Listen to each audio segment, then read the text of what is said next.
আমরা অনেকে দেখি আগে একটা ফ্যাশন ছিল। ফ্যাশনটা কেমন জানেন? মুরব্বী মানুষগুলো যদি আগে চোর ধরত, কি ধরত? চোর। চোর ধরার পরে কি করত জানেন? চোর ধরার পরে তাকে শাস্তি স্বরূপ একটা এখান দিয়ে মাইচ্চা কাটিং আর এখান দিয়ে একটা মাইচ্চা কাটিং, ভালো করে বুঝিয়েন। এখান দিয়ে একটা মাইচ্চা কাটিং, এখান দিয়ে একটা মাইচ্চা কাটিং, দুখান দিয়ে ছিলে দিয়েছে। ওপরে কি আছে? টপ আছে। কি আছে?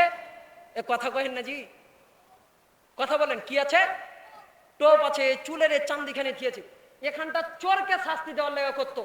এখনকার ছেলেপিরা কি করে জানেন? এখানটা হয় মাগার সাইড দুটা কি করে মাইচ্চা কাটিং বলে। এটা হচ্ছে ফ্যাশন। এটা কি ফ্যাশন?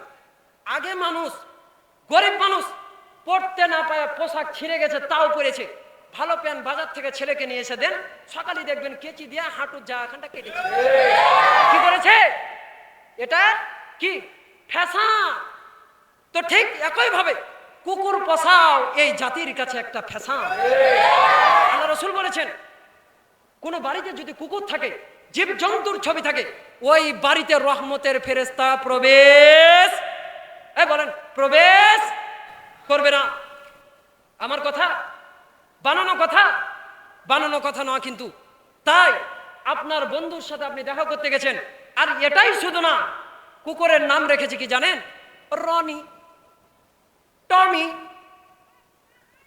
আচ্ছা বলেন তো, কুকুরের নাম রনি, টমি, জেরি, টম। আচ্ছা বলেন তো, এখন এই প্রকৃতির নামও মানুষের আছে না? না, নামটা যে রাখবে, কোন আলেম ওলামার কাছ থেকে পরামর্শও করেন নামটা যে রাখবে। এই জন্য কবির বলছেন, নাম শুনে ভাই যাই না চেনা হিন্দু নাকি মুসলমান, যাই না বোঝা বৌদ্ধ নাকি হিন্দু কি বা খ্রিস্টান।